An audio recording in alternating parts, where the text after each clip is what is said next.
Ok, donc après avoir créé notre composant forme, nous allons créer un deuxième composant qui va nous permettre de lister nos courses. Donc dans notre dossier components, nous créons un fichier que nous allons nommer list item .js comme ça. List item. Puis ici on importe React toujours. Commencez déjà à vous familiariser à ça. On importe React. Après avoir importé React, nous allons créer aussi un composant list item. Ok,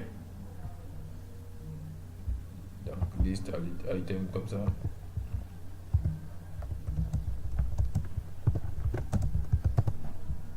Bien, et on retourne quoi.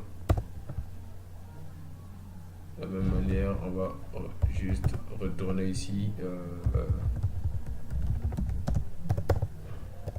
On va faire ceci.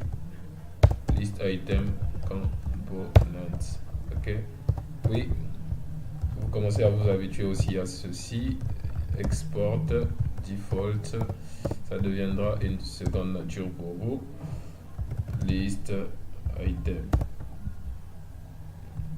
Export default list item. Donc nous avons créé puis exporter. Et qu'est-ce que nous allons faire? Nous allons mettre ici list item. Ok.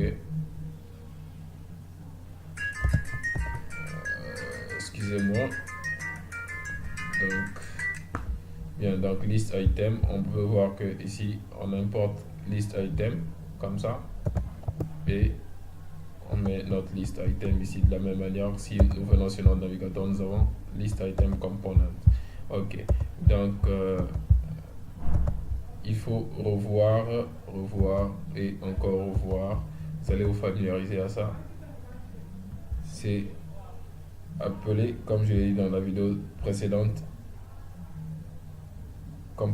stateless component. Donc c'est un composant sans état. Ok, donc à nous revoir dans la vidéo suivante. Ciao.